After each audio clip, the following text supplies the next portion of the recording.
When I spit bars in a rave, man, I go hard like Santan. Hello, welcome to another Touchy Gooners podcast. My name's Lewis, and today I'm joined by regulars. We got Daniel and Leroy. Dr. Leroy, you got a bridge in front of your head, which is like kind of protecting your face. Yep. I like it. No ID. Liking a new look.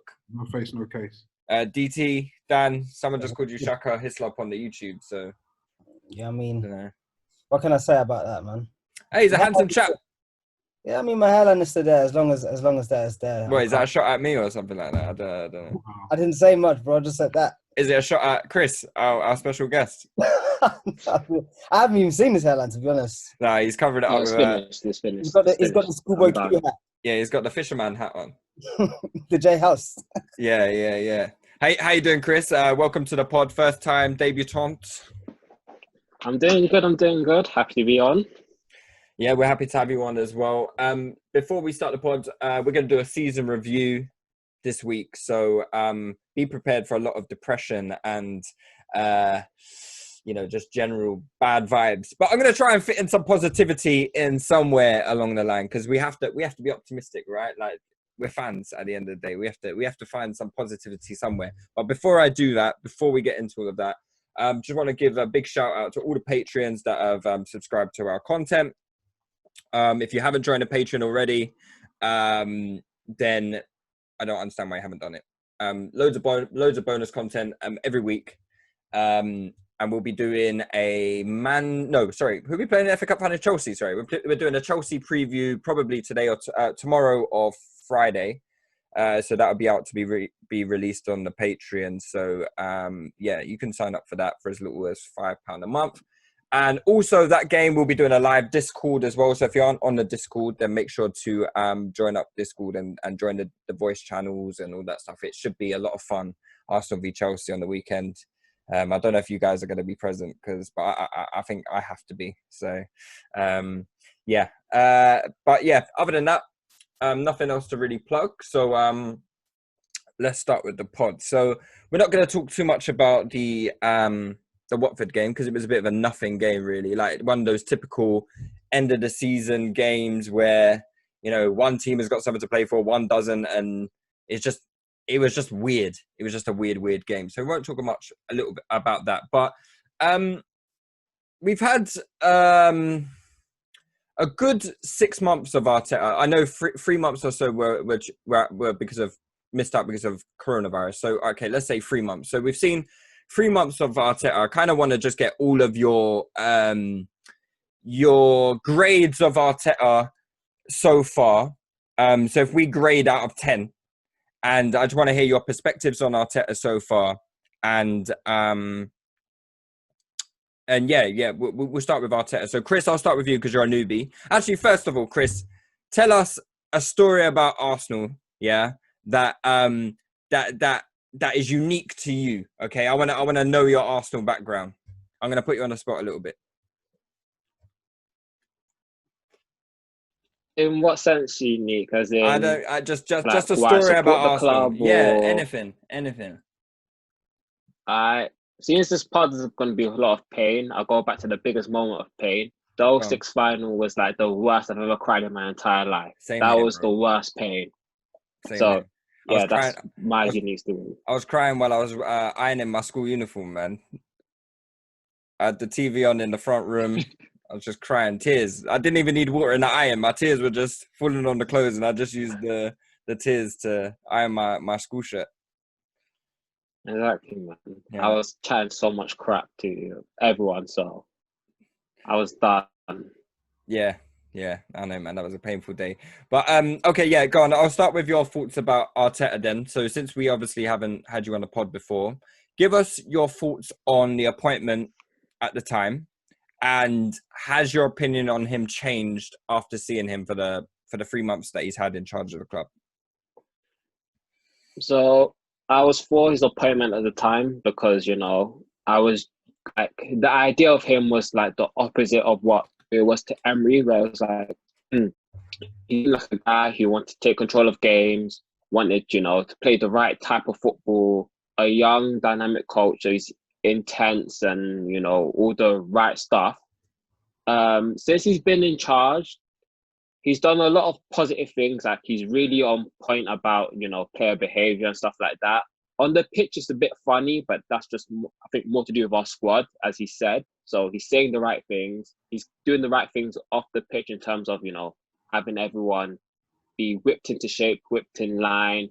If you're not behaving, you literally just get, removed, you're on bench, you're training by yourself. Like, there's like a real strong code of conduct now at Arsenal with him in charge. So positives in terms of that, but performance on the pitch is hard to tell. We need a transfer market or two to really understand whether he's really about this, playing football the right way thing, or if he's gonna, revert to this kind of football again in case things don't go wrong, things do not go right next season. So go on, give us a grade out of 10. I'll give him a 6. A 6 out of 10 so far. Yeah, because Okay. with games of the FA Cup and like the Liverpool game do get balanced out because we did get knocked out by Olympiacos in the Europa League. Oh yeah, geez. There's some things that just weren't good enough. So that game feels so distant in the fair. memory now. But yeah, I have to count it as part of Arteta's reign, innit? Leroy, do you agree with a 6 out of 10 so far for Arteta, or are you going to be a bit more optimistic for a change? I was actually going to go 7. Okay. Oh wow. Okay. 7. Go on, hear it. Let me hear it then. Let me hear it. The reason I was going to go 7 because we all know what the squad is. The squad is not up to scratch. So we have to judge Arteta on obviously what he's done with the squad, but what he's done with the club as a whole as well. And just as Chris was saying earlier, he's instilled some good values in the club, sort of with his famous non-negotiables, with the attitude, with the training intensity, and all the things that you're hearing coming out of the club are very, very good. I feel that in terms of his first games when he came here, as I mentioned on the previous pod, you could see what he was trying to do. You could see the structure of the team. It was very, very clear tactically. Everyone knew exactly what their job was. The spacing was good, but we had issues because our players, one, weren't fit enough, and they always bombed out in the sort of 60th minute, and that's why they couldn't keep up the intensity. And two, we don't have players who can play in space, especially at the back and especially in midfield. And that's a big problem when you try and be an offensive team and attack. So we bossed the first few games. Even though we didn't get the results, we were bossing games, not getting the results. But Arteta clocked, right, we're not getting the results for a certain reason because we kept giving away silly goals. So he had to do what he had to do, which is smart coaching. You change it up, you do something to make yourself solid to try and get the results. Now, I know a lot of the results and the better results come against the bigger teams, but he's done okay to steady the ship. So I feel like he's shown that he's intelligent. He's shown that he's a good assessor of a player and what they can do and what they can't do. He's shown he's adaptable. He's shown he's definitely got the right man characteristics in terms of the man management element. You can see players respect him. I don't think there's a person that can say the squad don't respect that man.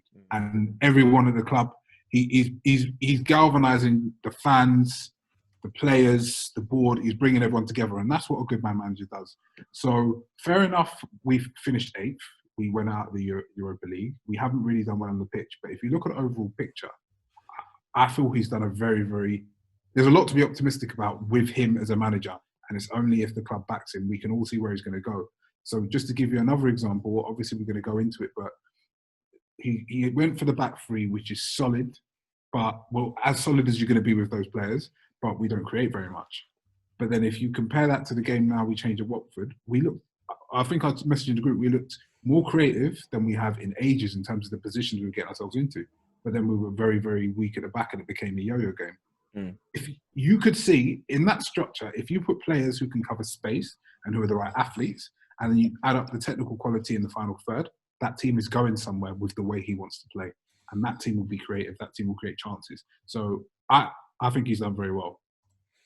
Yeah, I'm just, I don't know if you guys can see my screen now, but I'm just showing you like the league table. I was puffed because I was thinking, what? Me off? Yeah. I'm just showing you guys the league table since Arteta has been appointed. So he's had 20 games in charge, which sounds like a lot. I didn't realize it was actually that many, but I guess he came in. His first game was Boxing Day, right? Bournemouth. Was it? No, I think so. thought, was it? What? Hold on, was his first game not the What game was his first one? the New Year? You know. No, because he's definitely before the New Year. Because we had the United game, the Chelsea game. And Yeah, it was Bournemouth, innit? It was Bournemouth. It was his first game. Yeah. 100% sure. So, in terms of form, he's got the 6th best record in the Premier League so far. Southampton have banged out. Yeah, so they have. I told you about my guy Hasenhüttl, man. Hey, Boy. even the way you say it is wavy as fuck. Boy, he still lost 9-0 this season though, Dan. Yeah. Well, it's calm, man. He's up there, man. He redeemed himself. And a weak club manager, he's done out here. But big highs, big lows. You win some, you lose some. Let's ride with it. Yeah. I'm bucking him still. I hear you. But obviously he's 6th in the table from when he was appointed, which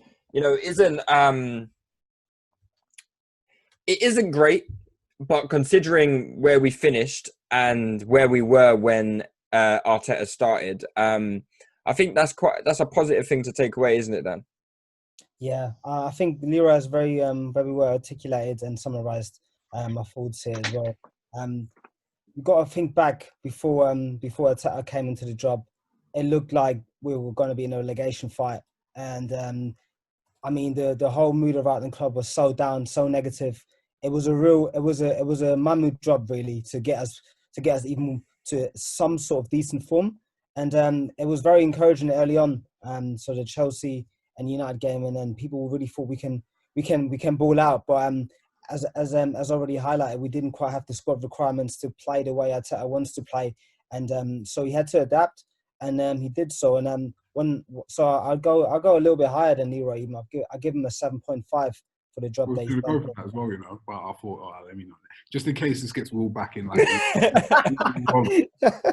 7 I can defend. So yeah, I hear that, but I just think like I really like that he's very solution orientated, and his solutions generally are very well thought out. So I think Emily was solution orientated, but he didn't have the right thought process, and whatever he thought would work wasn't implemented well. So Arteta's one solution orientated and also manages to implement the way the team wants to play in quite quick turnarounds. So I mean the United and Chelsea games were quite quick quite early in his tenure, and then the Wolves game was a big game for me where I thought, no way we're winning this. But do you remember in the chat I was being very hopeful. It was fake confidence really. But when we did it, I was like, yeah, I'll redeem myself here. But it's one of the ones I felt like he can really exercise a game plan, and as highlighted, the squad and players really they always praise him to the highest. It's good to see. It's a bit cringy at times as well. It's like, I mean, you're not going to get more minutes, Willock, but yeah.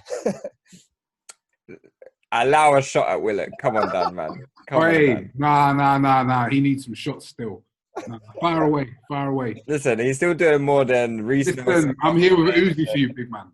Willock has got to go. That guy has got to go. He is trash. Garbage. Horrible. And you're shameless. You're shameless for smiling like that as well. I'm not saying I think he's great, yeah? Hey, you're chatting shit. Don't backtrack. I've never said he's great. Never said he's great.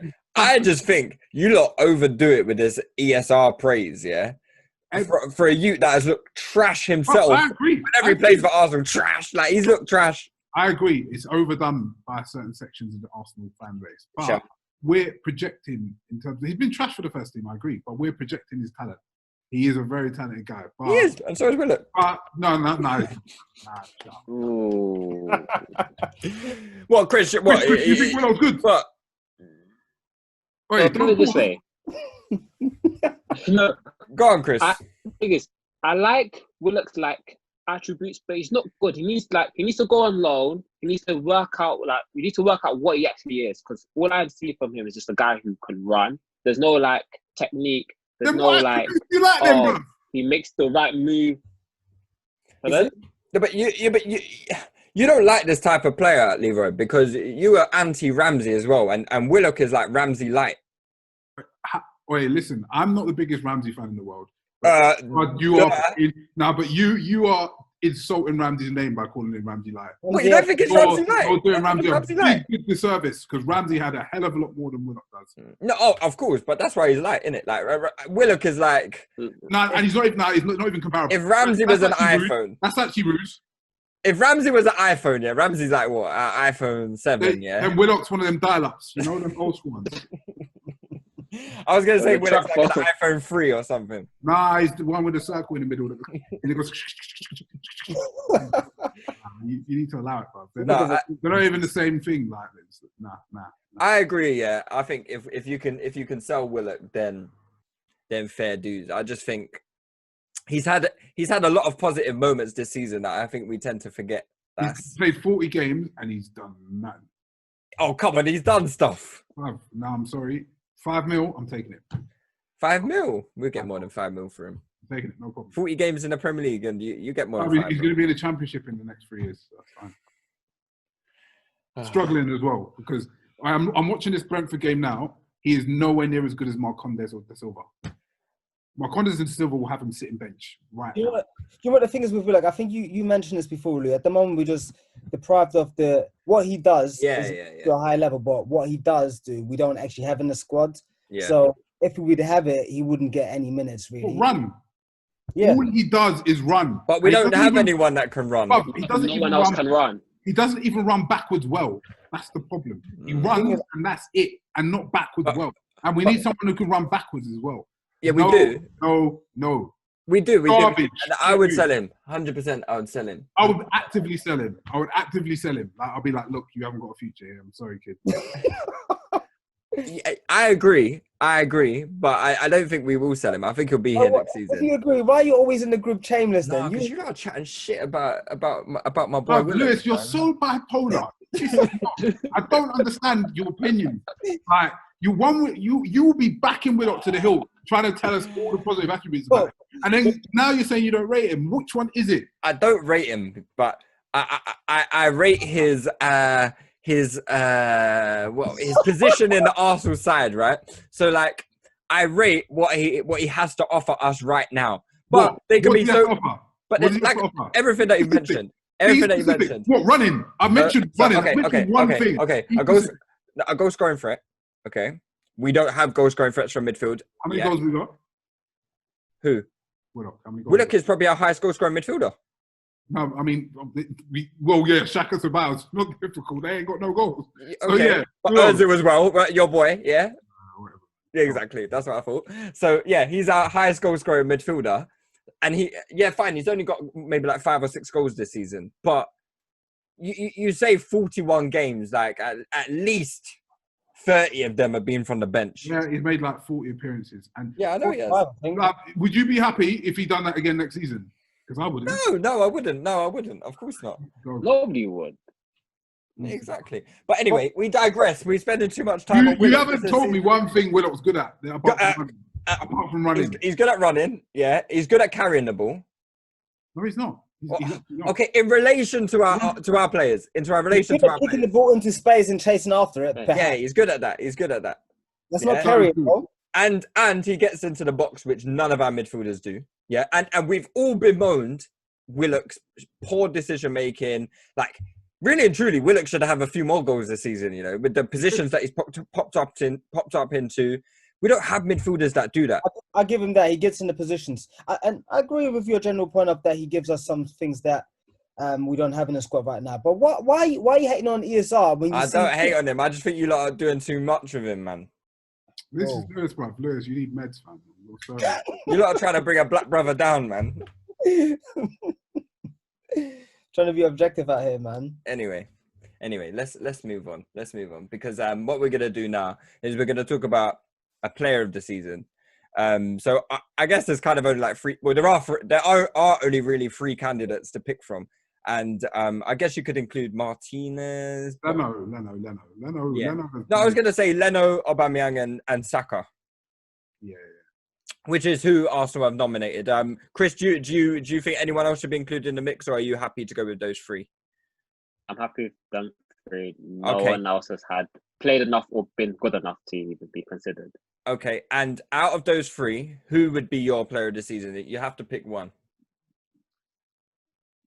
I'm gonna pick Oba because I generally prefer attacking players for those type of awards. Like, especially the way we've struggled creating chances. The fact he scored so many goals is just something else. Yeah. So yeah, it has to be Oba.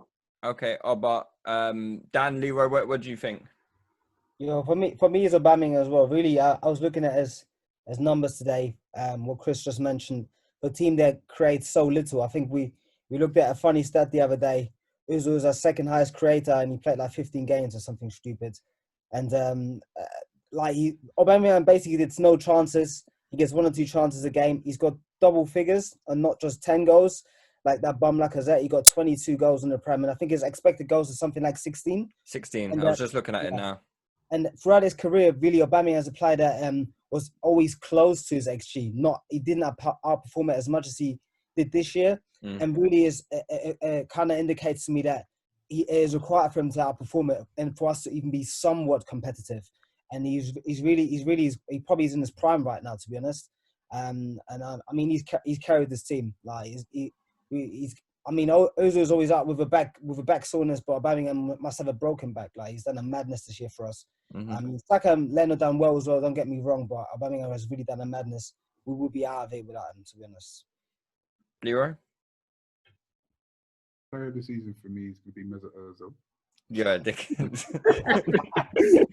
Yeah. For fucking taking 300k a week and doing fuck all. I'm joking. No, it's got to be Aubameyang. Clearly, he's by far and away our best player.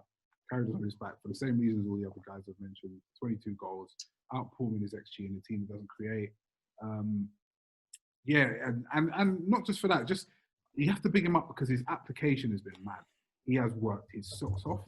He's not complained once. He's been a great example for everyone on the team. He's really bought into Arteta's philosophy, and he's been an ever-present. He's never complained. He's always fit.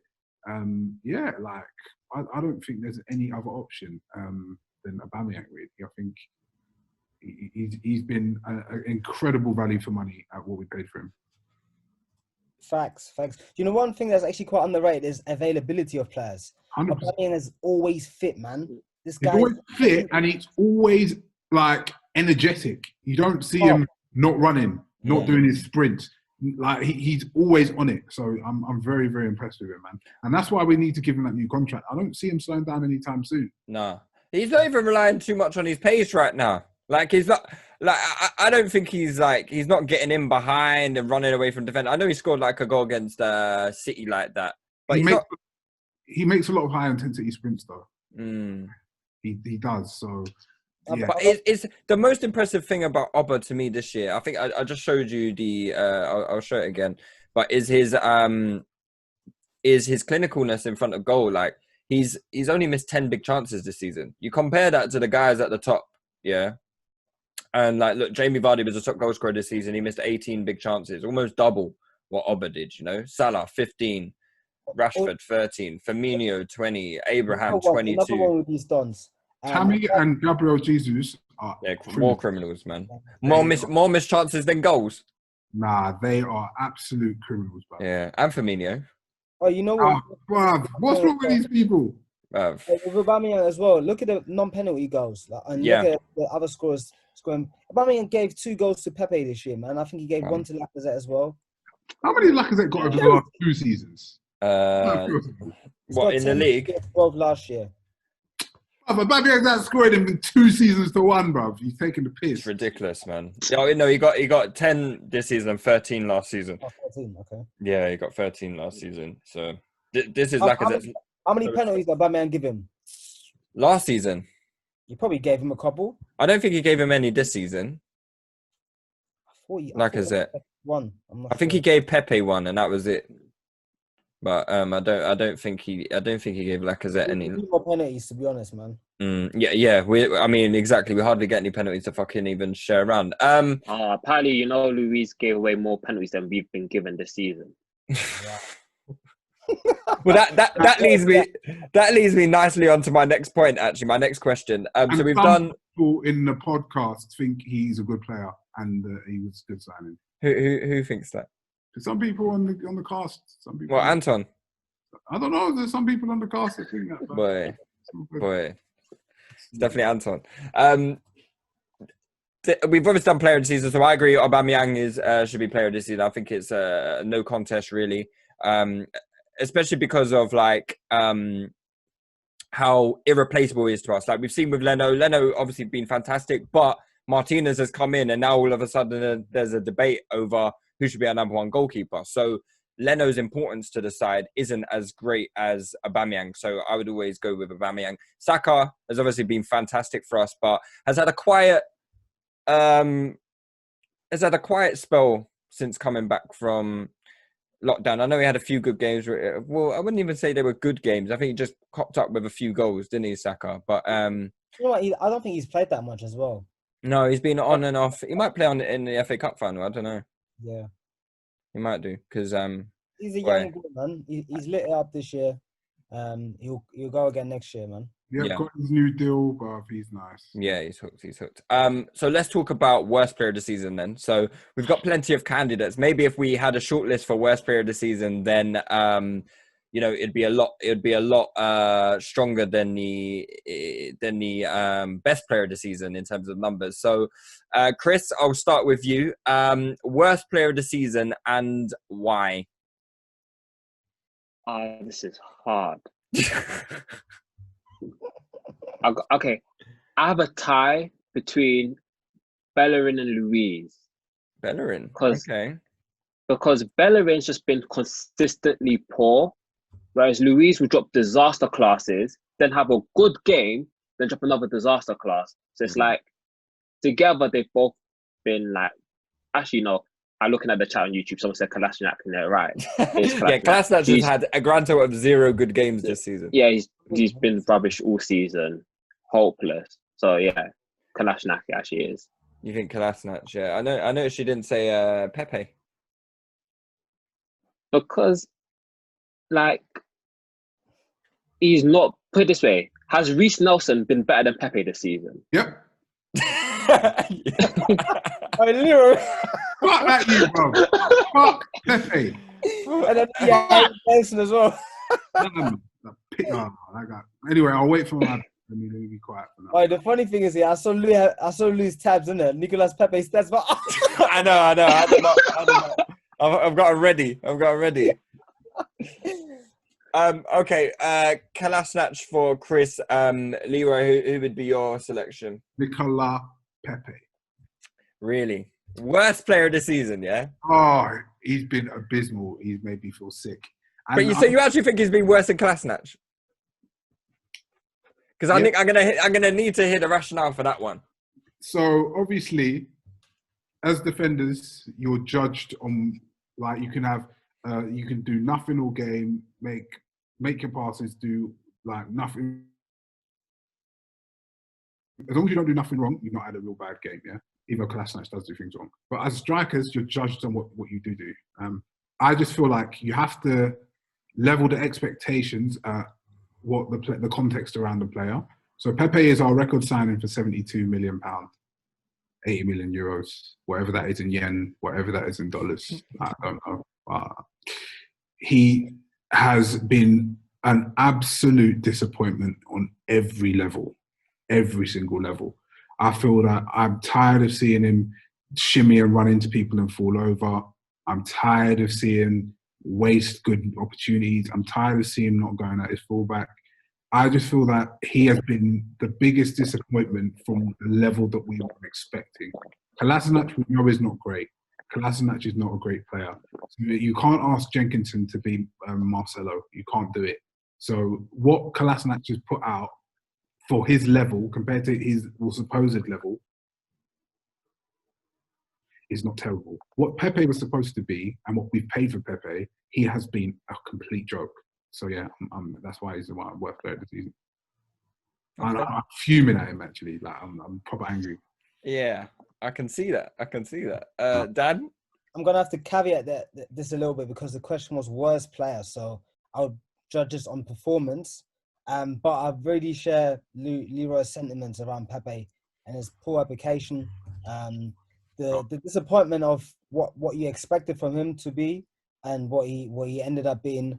I mean, I still have a little bit of hope, because I like to retain that. But for him to be and what he, sorry, I thought someone said something. No, go on. I still have a little bit of hope, but I mean, I look at performance mainly for him. Like, even if he would got the stats he's got now, and he would have applied himself much better, it would have been much more intense and take his man on and provide great goal scoring opportunities for Aubameyang. And if his application would have been better, I wouldn't judge him too strongly on his stats. But a lot of people use the stats to kind of justify his performances, doing this 17 goals plus assists and all comes. Really, it's not justifiable. You can look at someone like Toni Kroos playing for Real Madrid in midfield, and we know what kind of player he is. He got similar stats to Pepe this year, and we have to be honest. It's not been a good year for him. There have been some encouraging signs, but the disappointment is the biggest disappointment we could have had this year. And if he'd have been better, we'd probably be in Europe. Mm. Yeah, Like, the league. if Now we you have to do the FA Cup. there's two different things. So if you mean objectively who has been the worst player of the season, you will always pick who's the worst footballer. but But then there's no point in asking the question. It's going, Yeah. who in the squad is the worst footballer? So you go and pick like Joe Willock, for example. Hey, come on. Nah, you go. To be fair, I ain't got nothing to say because I just checked I just the ratings and Joe Willock is. Joe Willock is right there. Yeah. You go and pick, no, you would. You would go if you were doing that. Then that defeats the purpose. The purpose is who has been the worst player of the season.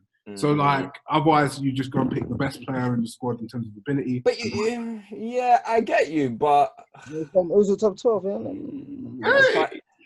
Boy. But these things don't mean anything. Apparently, Nicolas Pepe has been our best player. So, Because when you bag a goal, your rating goes up a billion. You know. Yeah, it's true. Like a full manager. Yeah, Hey, it's crap, true. score a goal. But what's pissing me off about the Pepe thing is I'm seeing compilations of people pretending he's good and pretending he's done well. Like, what the fuck, bruv? A compilation can make anyone look good, innit? So. Nah, they're taking the piss, fam. Nah. Yeah. No, I agree. I think it's embarrassing. Dan, did you say who you think was the worst player? I think the worst player was Kolasinac or Willock for me. But Willock. No, honestly, the thing about Willock is it's just I like the thought of him. I say this a lot. I like the thought of a player. Like, Willock is a black youth from London. He's drippy. He's cool. But the football is not quite there yet. Do you know what I mean? So, I wouldn't give it to Willock. I would give it to Kolasinac. But it's just like Willock has had a lot of opportunities this year, and I don't feel like I come away feeling like, yo, there's more there. Really, like a lot more there. I feel like there's a little bit more there, but I'm not feeling like, this guy can really kick on. Whereas I feel like, which is why I'm not really that strong on Isak, but I think he's very talented. Yeah. But if Isak gets 45 games, you have a bigger sample size of judging his talent. I mean, we can be clear. When he played in the first team, I don't think he was that great. He picked up a couple of goals in here and there. So his performance wasn't that great, but it was like under 10 games. I've seen over 40 games of Willock, and I'm thinking like, I don't know, man. Like, that's right, and I don't want to be too harsh on him. So he hasn't been 40 games of butt cheeks, bro. Well, I'll tell you who I'm going to vote for. Okay, now this geezer's got 1 goal, and he's got 2 assists in the league this season. Right? Was it Ceballos? No, I don't want to hear it. Dude. No, it's Ceballos that scored in the Premier League. Let's end the squad there. I'm questions next time. If we're talking about in relation to ability, Questions next time. it has to be Mesut Ozil. Oh, fuck Yeah, because someone of his ability has dropped stinker after stinker after stinker. He's not even playing, bro. What do you mean? Why do you think he's not playing? Yeah. So why do you think he's not playing? Because we have no midfielders who could pass from the ball in any sort of promising area. I swear, but even then, he's not played the whole season, and he's been still our most creative player. I mean, he's literally started 18 games, and he's our most creative player. Yeah, well, fucking should be, shouldn't he? He's our best player. He's our bloody best player. Of course, he should be our fucking best creator. Nah, but he hadn't played more than half the games, and he's still my most creative player. Well, why has he only got 2 assists then? He can't be fucking making good chances then, can he? Oh boy, like, ask Lacazette in it. Boy. Go speak to Laka. Yeah, no, you're gonna call him my boy. You were the one calling Laka a better finisher than Oba. Yeah, you should apologize to Oba on this podcast for such a claim. Should still. I'm not bad. All right, let's move on then, because we all gave out worst player of the season. Let's talk about best signing of the season then. So I'll read out the transfers, and you guys can choose who you think was our sign of the season. So obviously we had Pepe for 72 million, which I'm pretty sure there's not going to be any takers for that one. We got Kieran Tierney, 24 million. Oh my God. David Luiz for 8 million. Horrible signing. Pablo Marie. Oh my God! For whatever that was, I don't know. 50 million, you know? Boy, and it says a loan fee of 7 million as well. Nah, I'm sorry. Whoever the agent is has got a nice. Gabriel Martinelli for 6 million. Cedric and Ceballos on loan. So who has been our signing of the season? Chris, I'll start with you. Well, it's tricky because I like Tierney and Martinelli, but they both haven't played enough for me to be like, yeah, like there's no real sign of the season, like, because none of them have played enough. Like, none of the good ones have played enough for me to go, yeah, no, I'm not buying this Ceballos agenda, Lewis. I'm not buying it. Like, he's played good after that because he seems like he's a job. It's not time yet. Like, so I can't really give one. You have to give one. Yeah, you have to give one. Okay, Arteta then, because we paid money. No, that's a cop out. That's a cop out. I said Arteta, you know. Arteta's on $3,000 a week. He ain't a signing, bro. Arteta's getting peanuts. I'll give him Martinelli. He's done he's surprised me. So expectations were low and he's done really well. So I'll give him Martinelli. Yeah. I agree with Chris, and my reason for agreeing with Chris is that whilst he's had injuries, I look at all the signings and how much we paid for him, and I think when you look at the value, Martinelli has more than doubled his value of all the signings. So I mean that is obviously the biggest. I think the biggest ups, and the biggest up on all the signings. So I think Tierney's been very good since the return to the Premier League. I mean, Tierney's going to probably prove to be the best signing long term, I reckon. For the value we get for him, maybe even Martinelli, but I just think Tierney's going to be he's going to be a steady Eddie for us, man. So, but right now Martinelli he's definitely worth over 30 million right now, and we paid 6-7 million for him or something like that. Mm-hmm. So I look at it like that, really. My shooter. Well, you said Martinelli. Yeah. Yeah, I can a value for money. I can see that, but I'm going with Kieran Tierney. I think Kieran Tierney was a player that everyone knew about for a long time, but no one really took the dive to actually go and get him. I don't know why, because fucking hell, man, that kid. I think when we were linked with him, we were all like watching videos, thinking this kid looks nuts. Yeah, I know. It was fucking crazy. Like, he was the one we were most excited about, really. Yeah, but you never know how that translates. But this kid, he's got everything you want from a modern day fullback. I feel like he's gonna to play under Arteta. He's gonna have to settle down a bit in his passing because a lot of the time he's still going reverting to type and doing that no nonsense, just hoofing out. I love it. Stuff. But I'm telling you what, that kid, you can see he's hoofed a lot of balls because his hoof technically is mad. It's a good technical hoof. He gets air on it. Yeah, he gets air on it. That ball is going far, bruv. Oh, yeah, he clearly for me is a sign. Mustafi could learn a thing or two from him, bro. But that is the type and the level of signing we should be making as a football club. It's the time, yeah.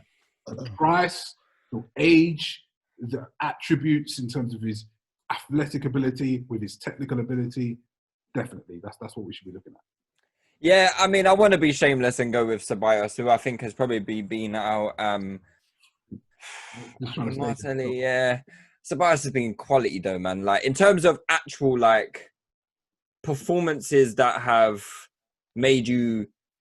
I was going to say something really shameless to say stand up, but I think he's probably out of all our signings, he's put in the most stellar performances so far. Eh? The FCA is going to have Lewis for fucking trading or something. He's trying to inflate his own stocks in Ceballos. It's great. Like Ceballos has been good, but like you take He was ass for a long time. long No, time. not for a long time. They weren't for a long time. It's just under Emery. It was only under Emery. Not even, but we couldn't get in the team under Arteta, bruv. Yeah, but Arteta's a funny one, isn't it? Arteta's a funny one. Man was running in treacle for the first few games. Yeah, but he didn't play under Arteta at first. Until he went back to obviously Spain and got some PEDs and that. He was running in treacle. Until that Dubai hot weather camp when he's clearly doing so. I don't know what he did. He came back fit as fuck. He came back and he was running in the 89. Oh yeah, it's all the fucking it's the short distances that he had to cover, weren't it? Like fucking under Emery, he was doing bloody pitch length sprints. I'm sorry. No, poor fucking came kid. back from that warm weather training, my man was fit. That guy was running. Like Yeah. all his numbers. He's still running now. Like I don't know how he ain't burnt out. He's literally him and Xhaka, and he does a lot more running than Xhaka does. Yeah. How is he not burnt out? Like I was expecting this little Spanish fairy. Yeah, hairdresser. He was a hairdresser before he was a footballer, innit? No, but that's why I can't vote for him for player of the season. Oh, come on, man. No way. Toxic masculinity, like all the way. All right, fair enough. Yeah, I want to be shameless and go to bias, but yeah, it's got to be my boy KT because I've got a lot of stocks in KT as well. So you know, I can't give it my all. You know, I can't give it all my all. Tesco bag driller, innit? Huh? I'll give it to KT as well. Tesco bag you, man. Yeah, I love KT, man. Always black tracksuits. That's what I rate. He's my guy. Don't play no games, man. He's my guy. Even, I was gonna on photo shoots, he was pushing Pepe off the pitch, man. Yeah, I know, bro. The next question I was gonna ask was the performance of the season so far. The one performance of the season so far that you've enjoyed the most, or Who's versus Liverpool? Oh, so you're okay. I was going to say team, but if you want to go for player, that's fine. No, let's go for player because I think that's an interesting question. Okay, player then. Player performance. The performances are all going to go to Ceballos because in terms of his actual performances, well, sometimes I watch this guy and I think, especially recently, this guy is a fucking madman. What was the game that he just literally performed out of his socks? Oh, okay, just too many of them, isn't there? Too many of them. There was one. You got Norwich, Burnley, Leicester. First off, Leicester. Leicester is balling. Even Leicester was very, very. Man City was really good as well. It was Man City. It was Man City because I was thinking this guy is fucking insane. Like, he's actually mad. So Ceballos has probably got our top 3-4 performances for the season on his own, in my opinion. Yeah, I 100%. Even going all the way back to Burnley because obviously. Yeah. But yeah, it's definitely Ceballos. You could take your pick. Dan. Yeah, probably one of Ceballos performances, but you know, I'm part of the executive board of the Ozil fan club, so it's Ozil versus Liverpool. Which one? The Carabao Cup where. What? Ozil played that game in the under 23 game. Don't do that, man. Wait! You're shameless, but I'm rocking with it. Wait, no way. He was not. That was a balling. That game was a statement game. He was like, I'm. Didn't play for 2 months, came and balled out, man. Don't do He's that. like, I'm better than all these men, and because Emery tried to throw him under the bus. Under 15s. Bruv, Emery tried to throw him under the bus, and he was like, I ain't having it. I ain't going out like that. So yeah, he just showed, look, I'm better. I felt vindicated that day, Yeah, he pulled out. He pulled out. So you're shameless for it, but I fuck with it. He balled out against youths, little kids. He balled out against. Is that the extent that we've gone to defend Ozil now? Yeah. Where, Chris? I'll give it like a different shout. Remember Guendouzi v Spurs when you're looking at the YouTube, Chris. You're looking at the YouTube. No, I'm actually not. I'm actually just on tour. All right, go on then.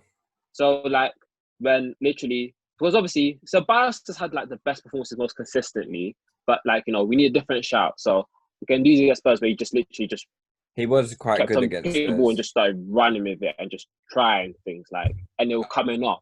I think a better Guendouzi performance was against Villa.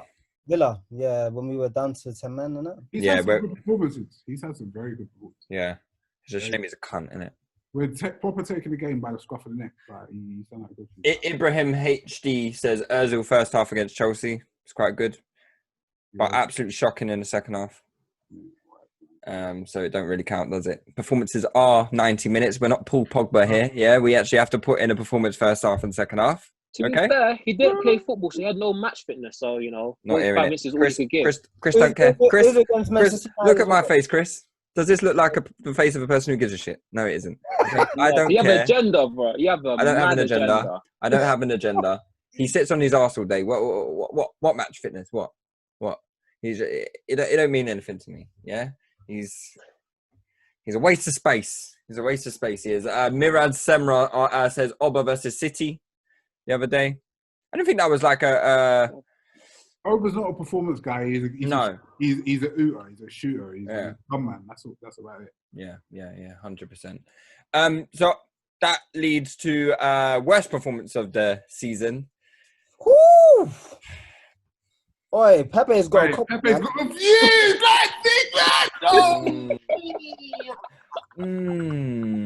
Oh man! I don't know about worst. It has to be one of David Luiz, isn't it? It's got to be David Luiz against Man City. That little cameo. Oh yeah! Oh my days! Yeah, the first game back. First game back. That game was nuts. And what makes that performance even worse was that he didn't even start. He didn't even start. He came on just to cause mayhem for us. He did gave away a penalty. That has to be number one. Yeah, has to be number one. That is it. That is. 100%. Yeah, that was just ridiculous. As literally, we were so comfy without him on the pitch. I think, and then was it Mari or Xhaka got injured? Mari, was it? Mari, I think. Both of them got injured. Both of them got injured. Xhaka first, then Mari, and then Luis came on, and he was smiling on the touchline. I thought, yeah, this prick is going to rain hell on us. Like, and then within 5 minutes, KDB's playing balls down his side, and we're just conceding chances like anything. It was just fucking ridiculous, man. It was fucking ridiculous. So yeah, I think, is that a unanimous Luiz against Man City? Any other shouts that aren't Luiz against Man City? Can you guys think of any? I'm sure Mustafi must have had one. Nah, we need to think about Pepe games, man. No, Pepe hasn't had that many bad games. Like bad games. No, how many underwhelming? Dragged, bruv? Huh? How many times has he been dragged for being shit? Well, it depends what you call a drag compared to them lot. Do you know what I mean? So, Robinson Gatonga is saying Ceballos versus Liverpool away, but I don't think that was that bad a performance. He was just getting pammed. Like, I don't think it was that bad of a performance. That was his welcome to the Premier League moment. Like, the physicality got him. He got pressed off the pitch. He did get pressed off the pitch, but it didn't help that, he's supposed to be a connector, and he had no one to connect to. You had Pepe like 40 yards away, and Oba 40 yards away, and then his defense is 40 yards away, and he's just in a fucking island with Xhaka in there. What Pepe's striker that day or something? Yeah, Pepe was striker that day, I think. We did like two forward system or whatever it was, like 4-4-2 or whatever it was. But yeah, that was a bad performance. Can you guys think of any others? D_Z said Mustafi versus Liverpool away. No. I can't think of anything else. There's got to be a couple of Bellerin ones in there as well. Yeah. Do you know what it is? You see with these bad performances, yeah?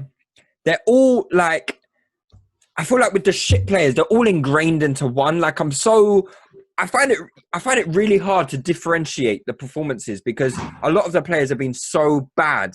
It's like for example, like Ceballos or Leno, for example, yeah. Leno, what his bad performances were because he's so consistently good. When he does do a bad performance, you recognize it. But a lot of these players, their performances have been so bad consistently. It'd be easier to find a good performance for them. Do you know what I mean? Because they're just shit across the board. As you know, Kalashnik against Spurs, when all of his passes went backwards. Oh my days! Kalashnik against Spurs was just shocking. That was a bad. That was a bad game. He was moving mad that game, man. That was a bad game. Yeah, I don't have any more questions to ask. about season review. Do you guys have any questions that you think would be interesting? Are we gonna do our player ratings? Player ratings for the seasons. Well, for every player, yeah. That's what I was looking for. Yeah. Come on, then. Let's do that then. I'm gonna go through them and just shout out your rating, and if I think they're a bit strange, I'll question you on them. All right. All right. So let's start with goalkeepers then. All right, one sec. Let me get the squad up because so many shit munches I've forgotten more. Right, okay. Leno. 8.5. Yeah, 8. Okay. 8. That's us. He's been good, man. He's been good. Who would you guys start in the final against Chelsea if you had both of them fit? Martinez like fully fit. Martinez has to start. Yeah? Martinez. Martinez. At this moment in time, it has to be Martinez. Okay. On that note, Martinez. I think same actually. Yeah. Same rating. When he played, I think he had 1 or 2 shaky games in the Europa, and I was like, this guy looks crap. Yeah. Same. But he started off. There was a good game he had in Europa, and then he had like 2 shit ones. I can't remember who they were against, but he had a good game in Europa, and I was like, I can't remember who I was saying to. It might have been you, Leroy. I might have been saying to you like, oh, right, this Martinez guy, he looks quite solid. You know, I don't remember him being this solid. And then he just had like 2. He had one. I think it was 1. He had 1. Was it 1? Was it? Yeah, And then I think he had the Liverpool game as well, where we lost 5-4, and some of the goals were a bit. Yeah, that was one of the games as well. Yeah, and there was 1 game in Europa as well. Okay. Martinez maybe just a bit under Leno because Leno's played way more games. Yeah. And he really saved ours during the Emery time. Yeah. I watched a compilation video of Leno's season, so he's made some outstanding. I think it's important that we don't forget how good Leno has actually been, because he's actually been a joke this season. He saved us so much. The same way Auber has saved us, Leno has saved us a lot. I think he's going to leave though. I don't think we're going to renew Leno. He's got 2 years left. I wouldn't re-sign with him. I think I wouldn't, if I was him, I wouldn't re-sign. No, I wouldn't resign, but we should be trying to resign him. But where would he go? So I did say buy him, but ain't they got like some other young goalkeeper They got now? New Ball. They got New Ball. Yeah, that's what I was gonna say. Barcelona would probably take him. Barcelona got Ter Stegen though. Yeah, but there's contract issues there, isn't there? Okay. I think Bayern Munich is a real option for him, and Borussia Dortmund, because he's got 2 years left on his deal. Neuer's just signed a new deal for 3 years. So by the time Leno's out of his deal, he could be taking the number 1 spot. And obviously, Berkey is not a really good goalkeeper. Leno's infinitively better than him. Have they still got Berkey as their goalkeeper? They're taking the piss, mate. They're taking the piss. Okay, Socrates. I don't think he's been terrible. Everyone thinks he's been shit. I don't think he's been bad. He hasn't been that bad. I think pound for pound on pure defending, he's been our best defender. Maybe Chambers, because Chambers was good when he was. Yeah, but Chambers had like 4 games. I know, but he was good in those. I feel like I give Socrates a 6, man. Yeah, 6 is fair. I'll give him a 6 as well. Yeah, I think Socrates has kind of been a victim of this kind of like, because he's been outcasted. Everyone's just kind of been like, yeah, well, you know, he was shit anyway, kind of thing. He was definitely poorer this season than he was last season. Isn't it because isn't he only ousted because he got Guendouzi in the headlock and was roughing him up or something like that? Is it? Them two had a scrap or something. Who? Him and who? Socrates and Guendouzi. Oh, is it? Yeah. Wait. I know Socrates fucked him up. Yeah, 100%. You don't get these one of them guys that will square up to you when he ain't got nothing. Yeah. And even if you fuck him up, he'll still give it back to you as well. Yeah. Still chatting shit with a black eye and a bloody nose. Still be chatting shit. A little snotty little fucking cunt. Sorry, language. Sorry. I got sunburn, man. What's the kind of excuses?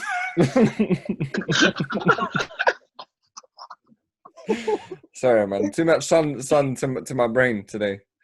Callum Chambers hasn't played that much, but I thought he was really good this season. And the thing is, I'm not the biggest Chambers fan again because I don't think he can defend space. And I think if you want to play in modern ball, you've got to just look at the players that our competitors have. You need players who can match up with them physically. Yeah, but in this 3-4-3, it'd be good, innit? But I don't want to see it anymore. It'd be better than Holding. But he was good in the back four this season. He Yeah, was true. good in the back four. But Well, then, relatively good in the back four. no, I thought he was I thought this objectively season- pretty good. I think one of the games I remember is the Chelsea game. We were talking about this the other day when we said, "Can we go back to a back four?" And we were talking about what players were playing in that Chelsea game, and Chambers was one of them players. He was Yeah. quite good in that game. Yeah, but Chambers came off injured though, didn't he? Yeah. And that So, was yeah. it was after that. That's when we kind of fell apart. It was just another game where Arteta had someone come off injured, and we just didn't have any players. So Chambers, It's hard to rate. 6.5, 7. Yeah, 6.6. I'm going 6.5. 6.5. 6.5. Yeah, he's been better than Socrates, hasn't he? Actually, no, I'm going 7. Fuck that. 7, yeah. He had one or two standout games as well when was it Europa League or Carling Cup when he played right backs. He had some good games there, Oh yeah, there was a good game in the Carling Cup where he had like 3 assists, didn't he?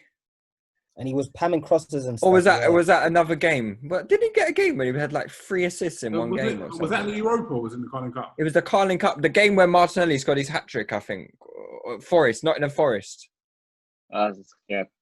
If you guys remember. The one, man. I think he even scored a goal as well in one game. So. He did score in the Premier League.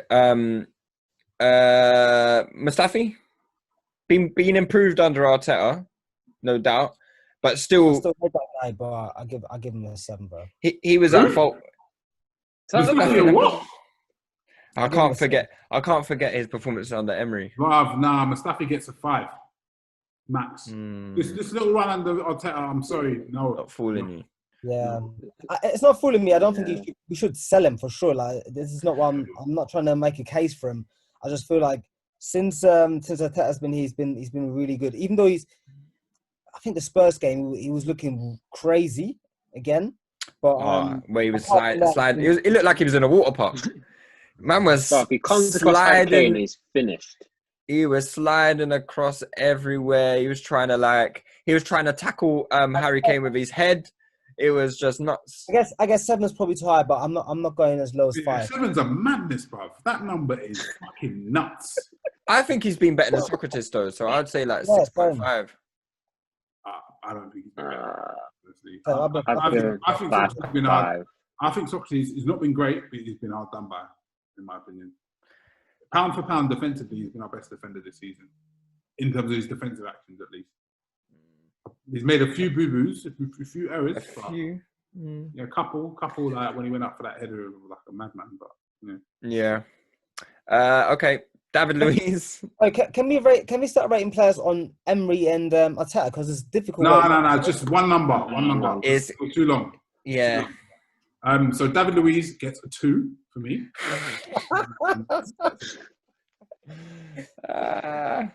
Yeah. Wow, he's given away the most penalties of any player in history. One of them was Mustafi's fault. I don't care.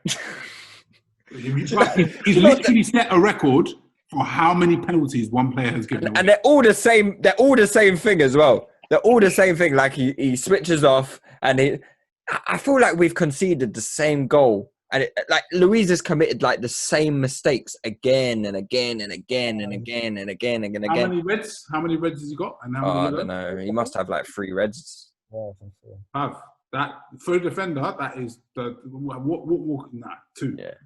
I mean, yeah, it's true. I mean, I can't argue with that. He's had 2 reds in the Premier League. Nuts. He's a fucking mental Can't guy. go over 2, man. He's cost us mad points. Yeah. Yeah, He's had a good game against City the other week, but he's cost us mad points. I think 2's a bit nuts, but 2. When you contextualize how many points he's cost us for his actions, it's nuts. It's sticky.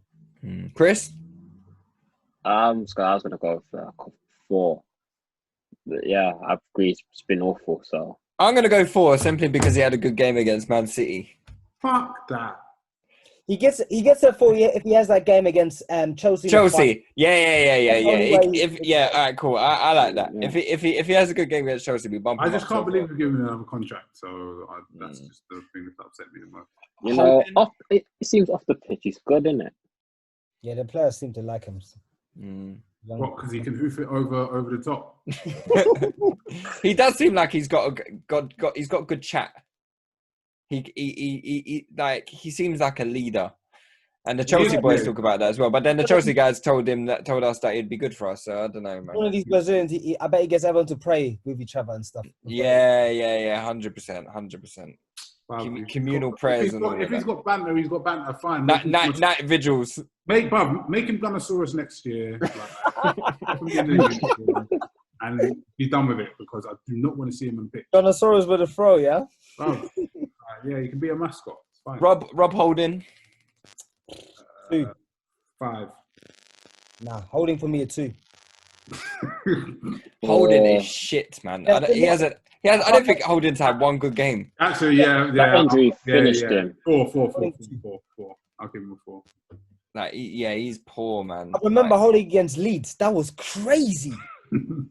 Oh yeah, that was this Leeds Oh, panned us. Oh my days, Leeds panned us, bro. That was a bit nuts. Was that under Arteta as well? Yeah. That was FA Cup, wasn't it? Yeah, It was that was better. FA He Cup. said like they batter everyone every 3 days. I told them this and they didn't listen. All right, yeah. Pablo Murray, hard to say. We ain't seen him really. NA, non-applicable. Yeah. I ain't fucking rating him in that game against Portsmouth. All I can tell is he's another one who's slow and can't defend space. But he can pass. Huh? He can pass. So? I'm just saying he can pass. I'm not sure if he can pass. He's got a nice passing motion. I've not seen that many great passes from him yet. True. Looks like he's got a good pass, but I've not seen him. Yeah, he's one of them ones where I look at him and I think, I bet you could pass. Yeah, but I don't actually know if that's true or not. So it's like when Mustafi does that fizzing ball forward. It looks interesting. Yeah, but it's bare off the mark. Ever comes out of it. Yeah. I bet you're one of them players that like get shook when someone at Sunday League's got them old school boots. What are them? The old school fucking. I don't get shook of anyone. Old school Copa Mundials and there's that shit trim. You know that shit trim that all pretentious white midfielders have. You know what I'm talking about? I have no idea what you're talking about. You know exactly what I'm talking about. I have no idea what you're talking about. Clean baby face and Copa Mundial. and I bet you're one of them that says, I bet he can play. Watch their midfielder. He's done fuck all. Nope. I am that midfielder. Lewis has got a diag on him and he thinks he's a baller. Bro. I am a baller, mate. All he's got is a diag in his and no pressure diag. No pressure diag. He's Shaka. Yeah, basically I'm Xhaka. Kieran Tierney, 9. Yeah. I think 8.5. I give him. He's been quality in every position. Yeah. Actually, no, I'll give him an 8.5. Yeah, I'll give him an 8.5 because I can't give Leno. What did I give Leno? 8.5. 8.5. Yeah, that's what I'm giving. Yeah, I'll give him an 8.5 as well. Yeah, because right. Leno's been fantastic. Cool. Kolasinac 0. No, Kolasinac for me will get. He's getting a 2 again. For me, Kolasinac a 3. So what I give David is a 4. Yeah, I give Kolasinac a 4 as well. But you think he's been because at least Luis has had decent games. Kolasinac has just been junk, man. Yeah, but Luis has dropped more stinkers. Luis has cost paid more. It's true. Yeah, it's true. I think there was a period in time as well when we had no left backs and Kolasinac had a couple good games. I do not recall that at all. I do not recall that at all. Start playing Saka left back. No, to be honest, Kolasina's best contribution this season is back in the beef with Ozil. That's his highlight. Wait, when was that? Nothing else. Oh, yeah.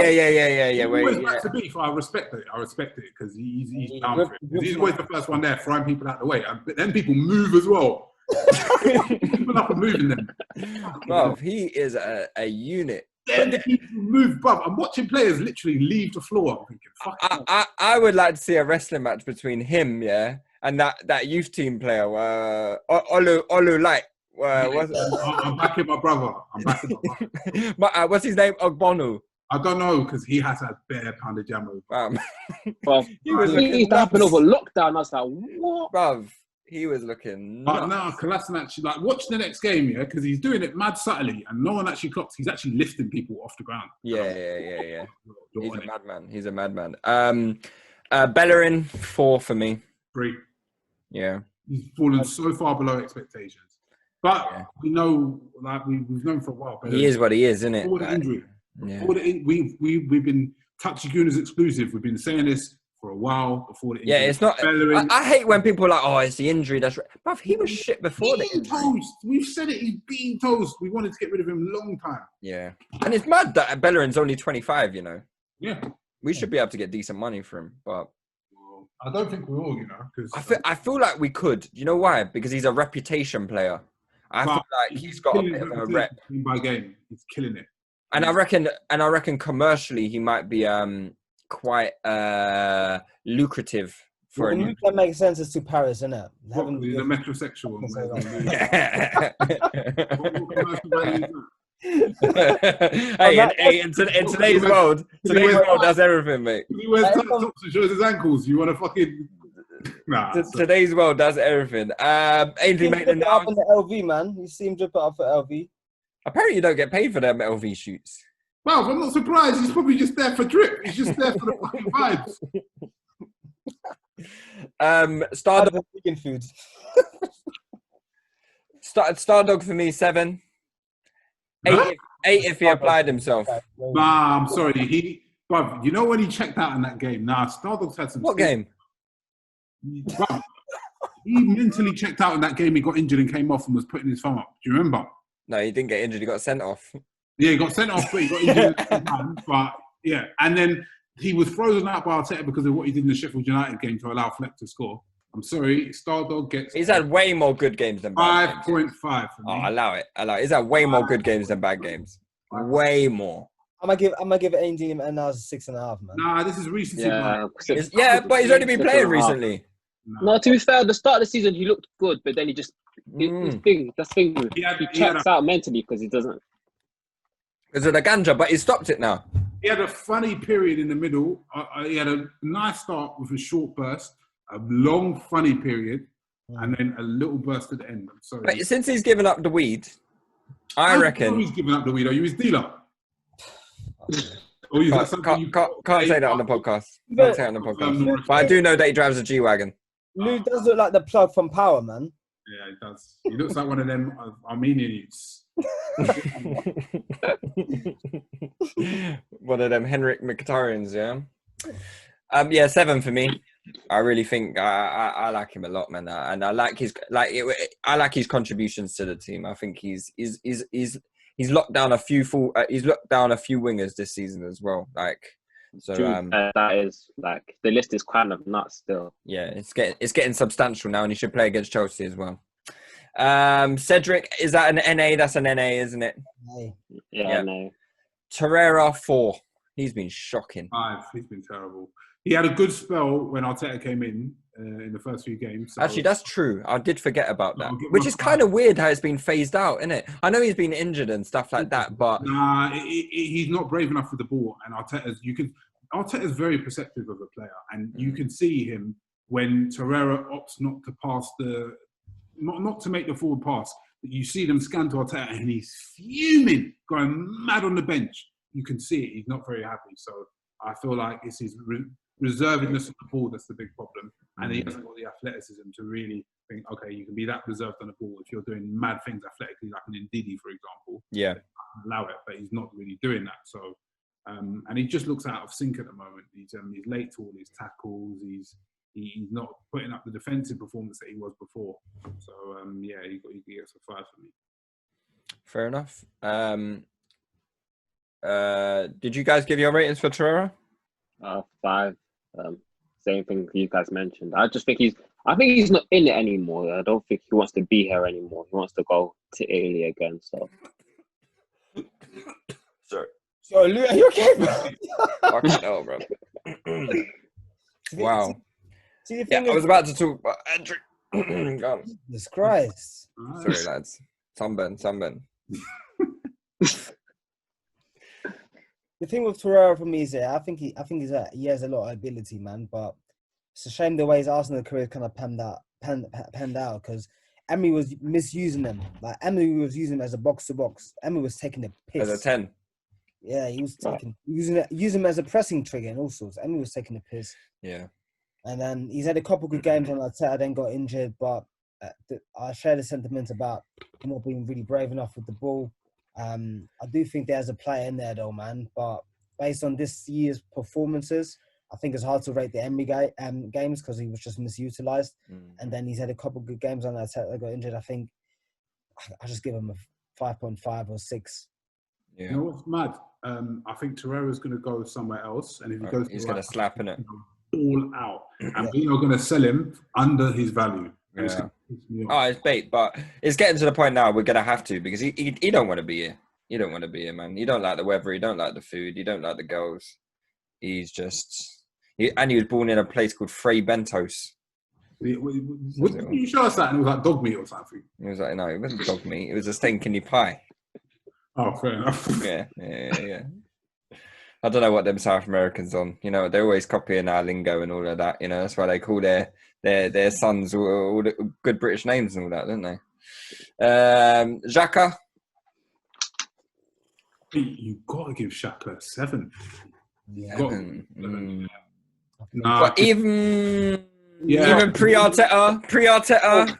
Even then, I think pre-Arteta wasn't our worst player by any stretch. The season as a whole, Xhaka's comeback is actually nuts because he was dead to a lot of fans. And they're doing Xhaka propaganda again, man. So you won them over again. His role has been simplified, though. And I that's good management from Arteta. But I don't feel like Xhaka's doing anything mad.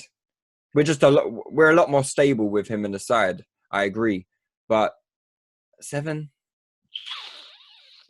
Yeah, I mean, I wouldn't go much lower than a 7. Maybe a 6.5. I can't really argue with a 7. I'll give him a 7. Chris, I'll give him 6.5. Yeah, like we're much worse without him, but like the start of the season was a bit mad. Like he wasn't the worst, but it was still a bit crazy. So he wasn't the worst. And if you just took Arteta's form, you've got to give him a 7.5. Oh man, remember when you told us to fuck off, bruv? Bruv, I don't care about that. Dude, that don't matter to me. I would have told everyone to suck. The fans should have fucked up as well. Yeah, I would have told everyone to suck their mums. I respect him for it personally. No, he done the right thing. Yeah, but he was shocking that game. He was terrible that game, but you shouldn't. If people are going to call you all sorts and stuff, you tell them to suck their mum, bro. Hey, listen, it's all right. We're paying customers, all right? What? Guendouzi. 6. This one is difficult, you know. 6. Hasn't really been given it's been backwards. Like he was like our best player under Emery, and then under Arteta just hasn't done anything. And Arteta's like completely phased him out, I guess. That's because Arteta has a good system, so you can't just freestyle and you do whatever you want. That's what worked on the Emery. He just took the game as Raffinek and did whatever he wanted to do. Arteta, there's a system. You need to pass the ball this and that way, engage players in this and that way. Can't really do that, so it's going to look worse. He was doing Cassidy 04 on the yeah. I think as a whole, probably 6. He had good games on the Emery. Arteta, difficult to judge. I think in the Leeds game, second half, he was actually quite good, but if I remember correctly. I think 6 is fine for me for Guendouzi. Yeah. Cool. Danny, 10. Oh, fucking hell, bruv. Get a grip. I'm giving him a 7.5. 7.5. 7.5. Because, I've given that was a smelly period, but when he's good, he's good.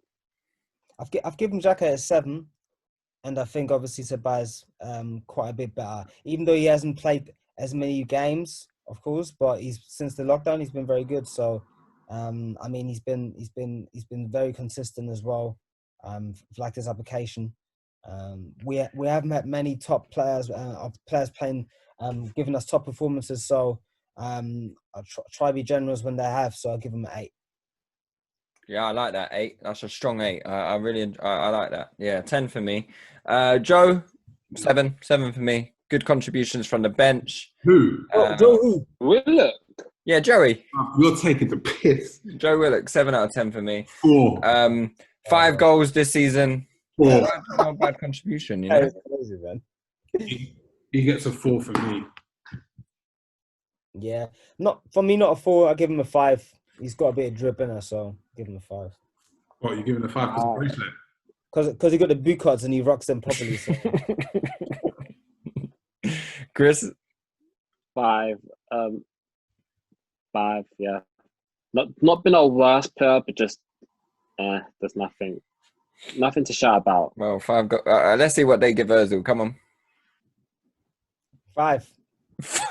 So he's been better than Willock, yeah?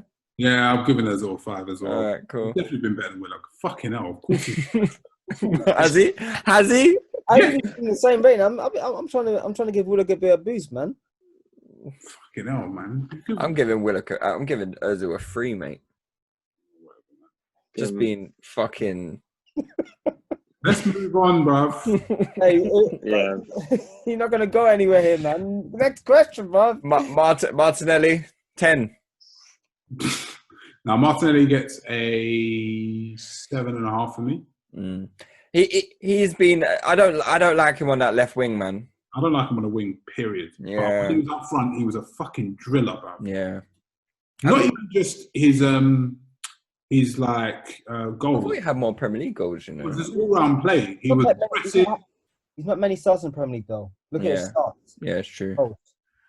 He was pressing. His all-round game looked decent up front. Apart from obviously, like I said, he's still technically not great, but up front he looked nice because he can go.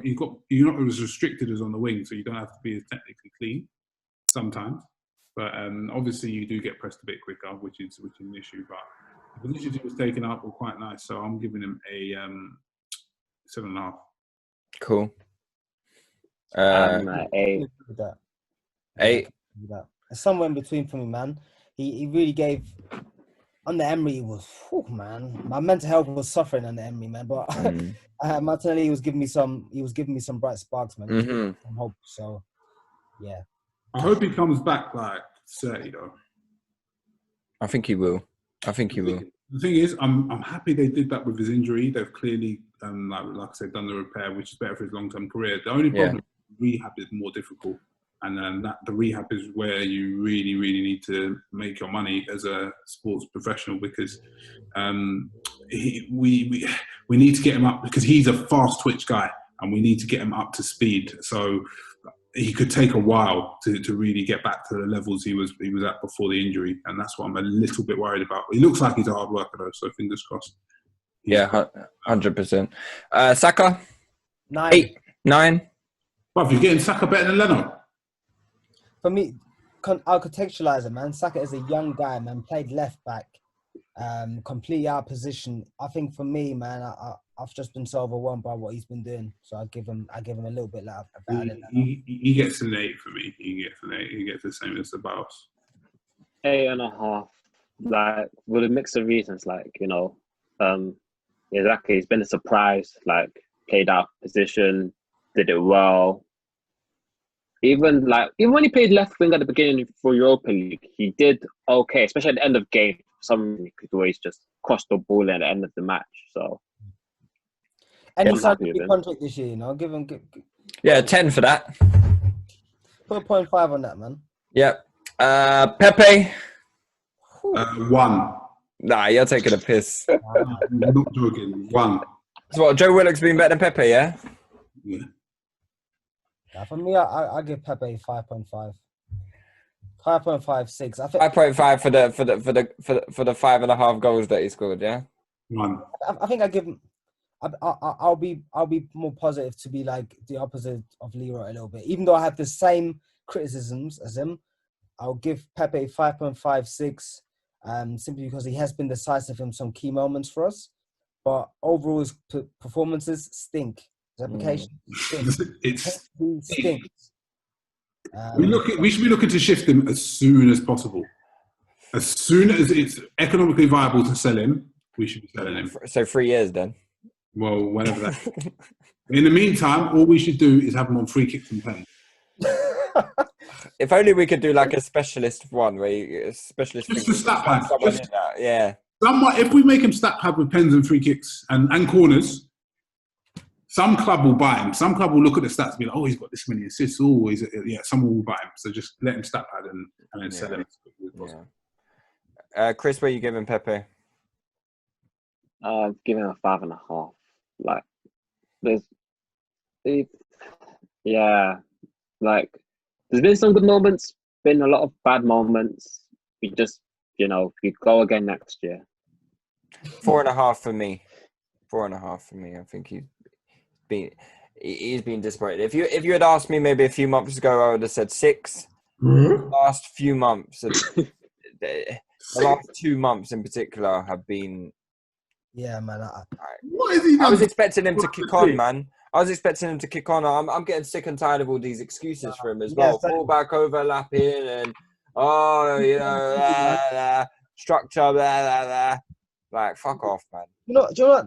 The thing about him is, I gave him a 6 because I want to be hopeful, man. I mean, they're just going to moan. Everyone being negative about Pepe. And I do see some positives, but with him, man, like, that Brighton game, man, I was furious, bro. Like, that game, he was absolutely terrible. He was playing against the left back that is 6 foot? Yeah, that guy, yeah. And he was skipping past him and running to the corner flag. And then, so basically, all game he played shit, and then he clapped the sickest goal. So he's just man. I just hope next year, man, he can consolidate his performances. And no, to be fair, if he plays crap and claps a goal like that, like most weeks, I'll be satisfied. But he ain't got the intensity to do that. He's not in his game, man. It's not in his game to do it. Nelson. I don't think I rate his performances, to be honest. I don't think I've seen him enough. NA for me. 4. I'm with Leroy. We've seen enough of Nelson in pants as well. He's had a few good games, though, innit? Portsmouth was good. But the only good game he had was with Emery when he had a jolly up in the fucking, was it Nottingham Forest or something like that? He loves them games. That's his level. That's right, yeah. Level. That's it. That's the only good game I've seen him have. Yeah, it's true. And he had a good cameo. Well, the other day, he had a good cameo the other day. The other day, he come on and beat 2 players, and I'm seeing compilation vids. Yeah. He beat his players twice. He was good against Chelsea, though. Yeah, he was right against Chelsea, actually. Yeah, I do think the NA applies. I've literally not seen enough of him. I think I've seen enough of him. He hasn't played that many minutes. Did I give Willock a 4? Yeah. I'll give him a 4.5 then, so, yeah. You think he's been better than Willock? But Willock has been trash. What do you not understand about trash? I've told you, trash, garbage. I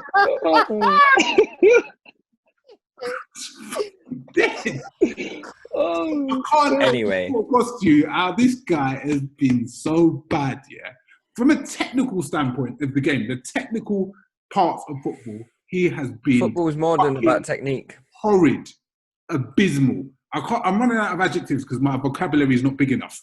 Horrible. Anyway, Aubameyang, 10, real 10. 9.5. All right. Okay. 9.5. Lacazette.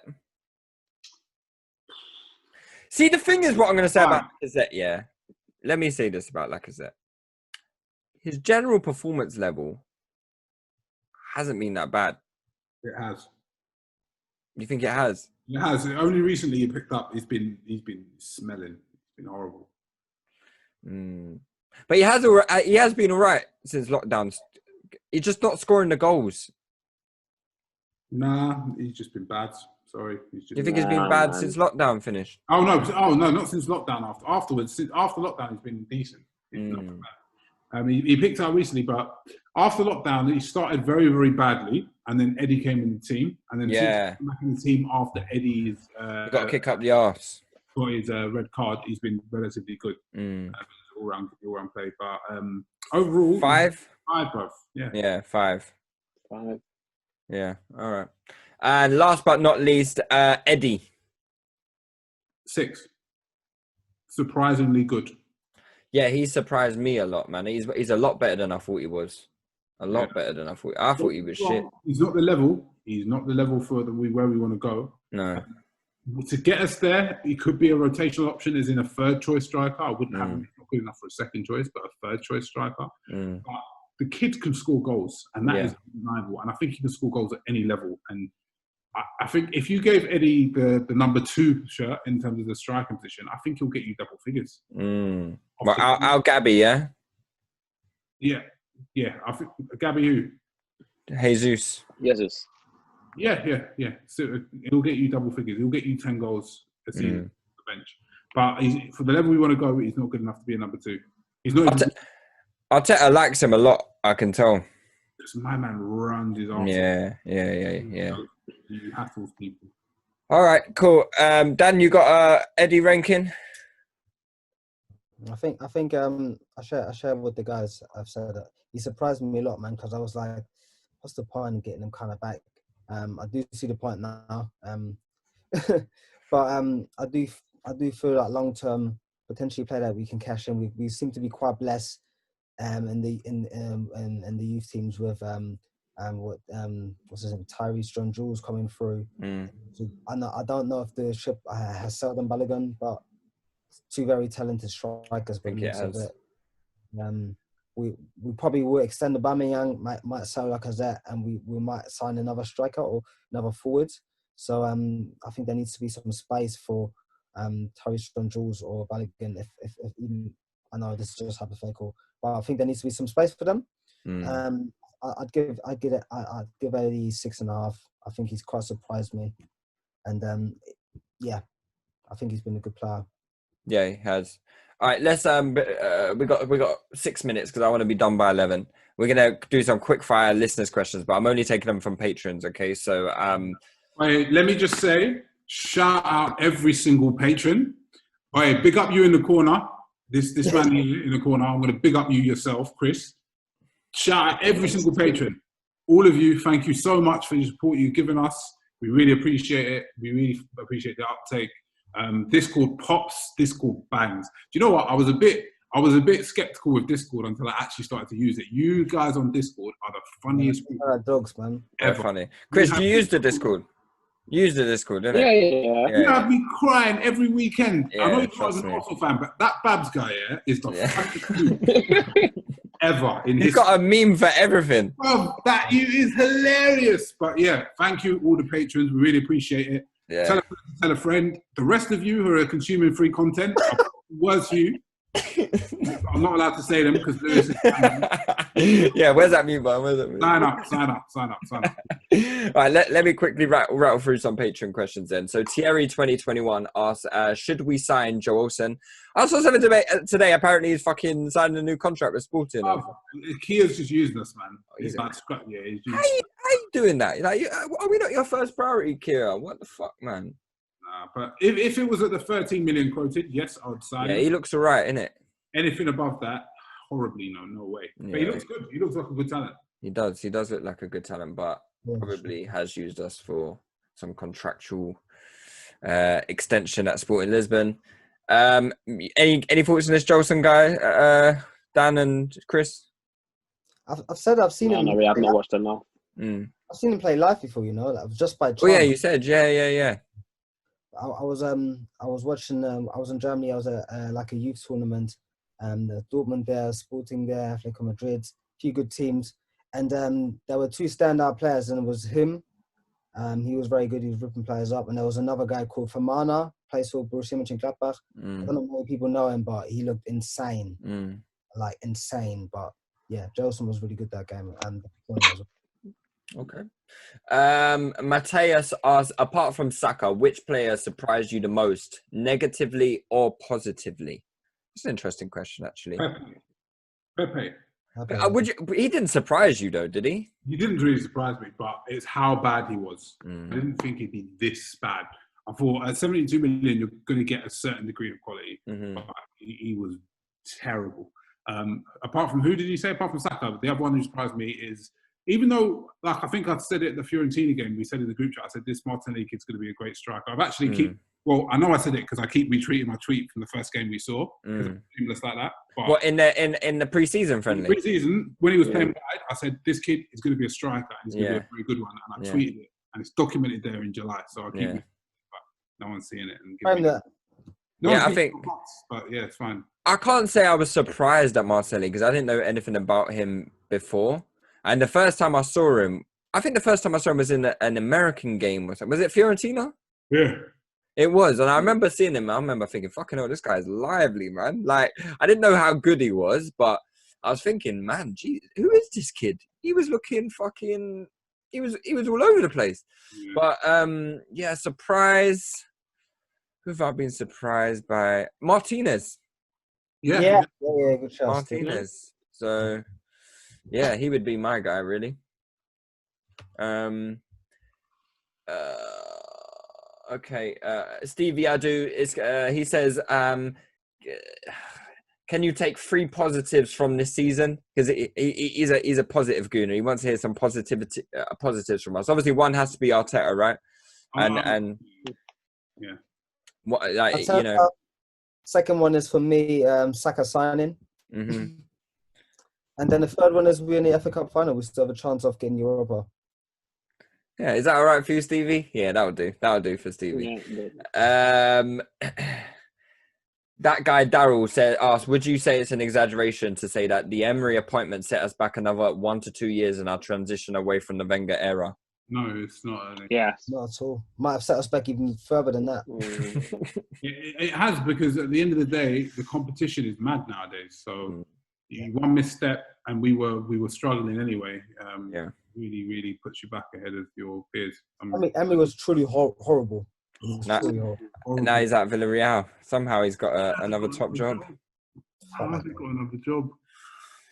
That's his level, though. But he's got a good reputation in Spain, I guess, isn't it? So mid-table Spanish club. That's his level. He should probably win the Europa League soon. Yeah, probably. Wavy asked, do you think Leno had a solid shout for team of the season over likes of Pope, Henderson, and Ederson? Yes, I think he did. Yeah, same. I can't say those 3 goalkeepers have been particularly better than him. Pope has been fantastic. He has. But would you say he's been better than Leno? I can't say I watched Burnley, to be fair. So arguably, because he's been very, very good for Burnley. Okay. Me, Pope, Leno. I don't think Henderson is in that conversation, to be honest, for me. Okay. Nate Rager asks, if he's got if in italics, if we get Partey, what are the chances he flops? Reason I ask this is because all our rivals have bought black midfielders at a similar price that look good in other leagues but come here and flop. Example, Bakayoko, Keita, Fred, and Ndombele. Fucking hell, it's looking ominous. I can't lie to you, yeah. There's something about this Partey thing that's making me second think myself, because I'm looking at him like I know he's a good player, right? And I know he will fix so many problems for us. But why is no one else in for him? We spoke about it earlier, though. Does he want to come to Arsenal? Why? Why are Atletico Madrid not busting their gut to sign him up? They are busting their gut. Are they? They are. Yeah. They've offered him, but they're broke. They are. And the thing is, I need to say this, yeah. If any of you rival fans are listening, you need to stop broke shaming us, because it's triggering me. It's really making me feel uncomfortable. Like I have a problem being called broke anyway. I don't know what. Yeah, we know. I feel like when people keep broke shaming us, it's like, you know when someone calls your dad a waste man. Yeah. What, man? So you don't need no one's ever called my dad a waste man. Oh yeah, whatever. But you know the kind of feeling you'd expect anyway. But yeah, I don't even remember what I was saying. But yeah, Atletico are broke. They haven't got the money to pay him 3 times his current salary. What about his question though? What are the chances that Partey flops? I could not see him being a flop personally. I think it's very small. From what I've seen of him, he looks fantastic. I mean, person we partner him with.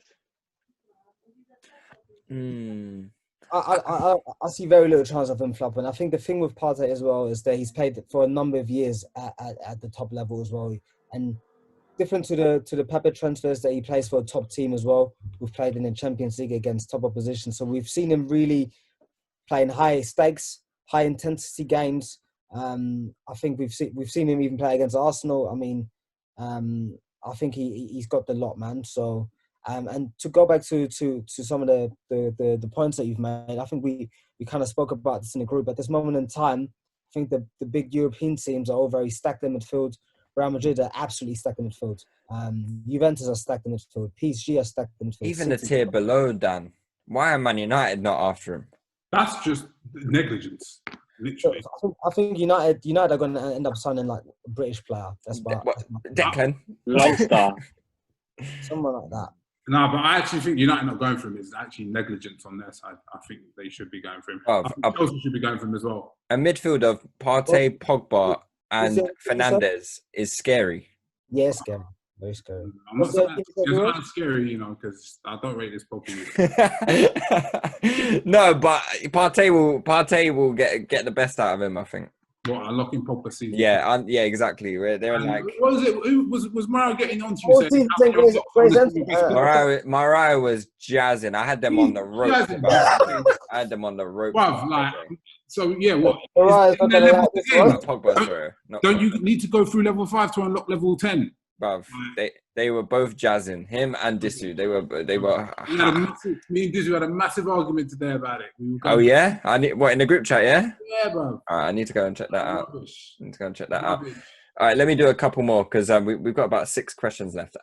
Kyrie G, what top 3 profiles in each position would you say is preference for us this summer? C, centre back, DM, AM, and L left wing. What top? So, centre back, athletic, Yeah. can cover space. DM, athletic. No, and he can, Left wing, athletic.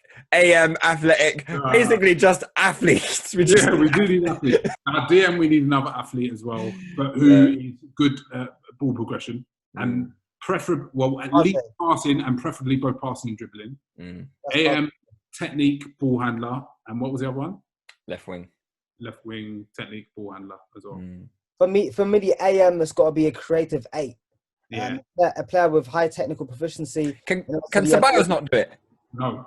He does not have the physical capabilities to. And he's not that creative. He's much better with progression. Yeah, I don't think he's a strong influence in the final third. But we haven't tried him. No, we have. Seen him- Not in a 4-3-3. I've seen Ceballos play enough before Arsenal. I've seen him at Betis. I've seen him at Real. I just don't think that's the type of player he is. Okay. Also, with centre back, we need like a leader. So if he's playing with Saliba, you know, that's a kid. We need, you know, a centre back who's serious, who knows how to command the defense. You know who that's going to be? David Luiz. Oh, Sorry to burst your bubble, Chris. The problem is that in Europe, there's really a lack of like the centre backs that approach their prime from like 25 to like 28. There's really like a lack of them available in the market. So you need to go below 25 years old or above. And any of the centre backs that are available, like Koulibaly, for example, it will cost you an arm and a leg. You see, Koulibaly, I'm not paying that amount for Koulibaly, you know. When I'm seeing, I don't think he deals with PMP well, you know. Like, for someone who has PMP, he don't like a taste of his own medicine. I don't know. There's something about that guy. I like Koulibaly a lot, but when he plays against players with pace and power, it seems like he's trying to babysit them rather than attack them. So He's not used to it. I think he's not used to it. He's so used to it. Italy, like coming up against a different style of attacker. I was watching him against Lukaku yesterday. Lukaku had him on toes, like, and I know Lukaku did most. outside of the passes. What's this? Listen, Lukaku's looking nuts in Serie A, which just says a lot about that league. To be fair, Tommy. One thing, wait, we need one thing. That wide player has to be demonic 1v1. Has to be taking on players 24/7 aggressively. That is absolutely crucial. Oh, sorry, I missed out a question. I'm just saying, has Pepe done enough to warrant a place in starting 11 next season? No, he hasn't. No, he hasn't. He hasn't. He'll be even lucky to start the cup final, if I'm being honest. We haven't got the money to replace him. Has Pep? Yeah, we haven't got the money to replace him, but not really. I might even start Nelson in the cup final. I can't lie to you, simply because of how Nelson played against Chelsea last time. Start choosing between, I don't know, herpes and syphilis. You do that comparison every week. What is it your issues with herpes and syphilis from? You probably see a lot of it at work. Not fun. It's not fun. Tommy Ajay says, could we potentially move Luis? No, Tommy Ajay, we cannot move Luis to DM. No, don't do this, please, bro. No. Tommy Ajay, please stop this. Please. Stop it. Oh, please. All right, Marvinia, I'd love to ask you a question, but it's so long. All right, let me do it. The paper, man. Yeah. Oh, okay. Does the panel feel that Arteta's man management will be a big issue in the future, especially with veteran players? I've noticed he's been more lenient with consistent scripts like Louisa Mustafi, but it's harsher with younger players like Guendouzi and AMM from the beginning. I think the issue is Marvinho. He doesn't have a choice, and Louisa Mustafi's issues have been on the pitch as opposed to off the pitch. Whereas the guys that you spoke about, Guendouzi and Ainsley Maitland-Niles, they've obviously got some issues off the pitch as well. So I don't think he's being more lenient with them. I just feel like different issues. Sorry? Different issues. Yeah, just different issues. And also, it's not like we can just go and bring someone in to replace Louisa Mustafi because they're playing shit. They have to play at the end of the day. Like, at least one of them have to play anyway. And Arteta not throws out, but he was quite critical of Sabaya's application as well. And then Sabaya's turned it around. He has not been playing. He was saying he has to work his way back into the side, and he has also not played Socrates for a while. So there must be something. So it seems like he probably takes a no nonsense approach across the board. If I'm being honest, and this is obviously just from the outside looking in. That's a very good point. I forgot the Zil thing. Yeah. Donatelli. Okay, this is an interesting question. Who is the best player you would swap for Partey? Note, after speaking to my dad, who's Ghanaian, he's 90% convinced that Partey has lied about his age and is comfortably in his 30s. That wouldn't surprise me, actually. Especially as, like, it's like when I read Partey's player profile on Transfermarkt, it's like his first club is Atletico Madrid. I was like, what? How? What, he didn't come from no, like, Ghana Soccer Academy or nothing like that? I said this before, man. Respect my brothers, man. It's not easy coming into Europe, man. Boy, maybe that's why no one wants him. Maybe they've done like an age test on him, and really he's like 30. What's it? I'll leave the age jokes to you lot though, because maybe for me, it's yeah, because cancel Lewis is hashtagging again. Yeah. No, but yeah, who's the best player you would swap for Partey? So obviously there was news reports today that this week that we've offered Guendouzi. They don't seem to either. They don't want him as part of the swap, or they don't want him. So who would be about the value? No, I think they said we value Guendouzi a different thing than Atletico Madrid. They just want cash, bro, because they're broke. Yeah, they could probably do more with the cash. Yeah, they need to balance their books, man. But yeah, who would be the best player? Torreira?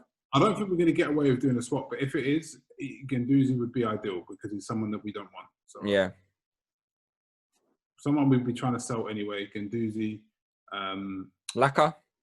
Laka would be ideal, no? But we could probably get more cash for him. Too high value. I feel like Laka's on too much wages as well. Yeah. But that would be ideal, no?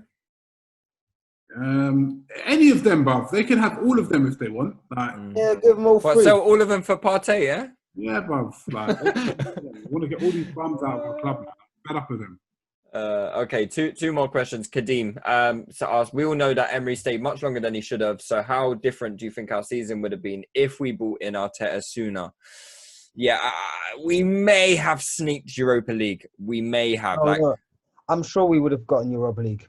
Yeah. I'm thinking of the games. What was the game that it was ridiculous that Emery was even after the Leicester game, no?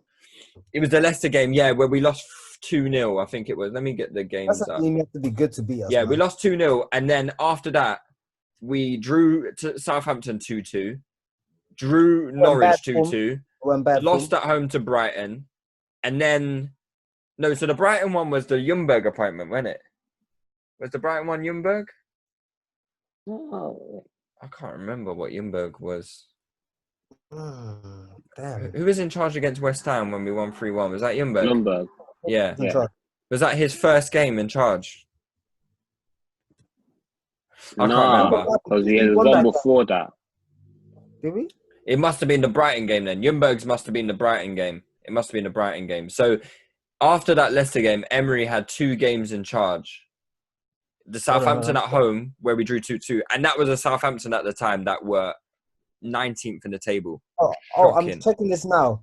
The first game Ljungberg in charge was Norwich. Oh, then Brighton. Oh, yeah, you're right. So he did get sacked after. He got sacked after the Southampton game where Lacazette scored in the last minute, right? And didn't celebrate. Yeah, But yeah, that's when they were bare upset when he scored. Yeah. So maybe he could have got sacked a bit before that. Even before this game. Yeah. He should have got sacked after the Europa League, man. Yeah, he should have. So, I think we probably would have made Europa League, but I don't think we'd have made Champions League. Emery was horrible for us, man. I'm checking 78 games on average, 1.85 points per game. Oh, that is shocking. Woo. It's not much better than what he had at Sevilla. Sevilla had 1.78 points per game. How would you hire this guy? Oh, okay. And then Arteta's, as Aziz Guna says, why did the board not sack Emery after Baku, and why did they take so long to hire Arteta? Because we were 1 point off fourth place. Sorry, Chris, what was that? No, because we were 1 point off fourth place and we reached the Europa League final. So on paper, it looked good because we looked like we made progress. But well, it was Raul's decision. And if you believe reports, Raul was the one who convinced Josh last minute to change his mind, and Josh and Gazidis, changed their mind from Arteta to Emery in the first place. So I feel like he had stocks invested in him to do well. And he thought, all right, we got close. Maybe we can kick on with a good summer. But yeah, I think the indications for that are there, and they're. I mean, we obviously hindsight's 2020, but that summer looked like a very good summer on paper. The signings we made, so they went out there and backed him, and he felt miserably. Yeah, they did back him, but. Not the signings he wanted, but not the signings he wanted, which shows that maybe they didn't have that much faith in him anyway. So I don't know. It was just bizarre. Like they left it far too long, and if Arteta did come in, maybe we would be in a little bit of a better position. I still think maybe we'd be viewing Arteta a little bit differently had if he had come in this season and things hadn't gone that well. Maybe because we're comparing it to the Emery start of the season, maybe we would be looking at it a bit differently. Had we had similar results, kind of thing. Because But on that note, I think we should call it a day because I'm tired, man. I'm tired, and I got sunburn, so it's tough. It's tough being white. It's tough being white. Sorry, bro. Anyway, Chris, thank you for coming on. Thanks for having me. What did you say, Leroy? I said it's tough being picked first for jobs, and I know, man. Jeez, I know. I could probably go for the same doctor's role as you and get the job, right? Probably. Yeah. But yeah, Chris, thanks for coming on, man. I appreciate coming on, and hopefully we'll have you on again soon. Leroy, Dan, big up you two. Big up you Patreon users. Yep. And big up everyone listening as well. Take it easy. Join Discord, it pops. Yeah, 100%. Cool, lads. Take it easy. Bless. When I spit bars in a rave, man, I go hard like Santan.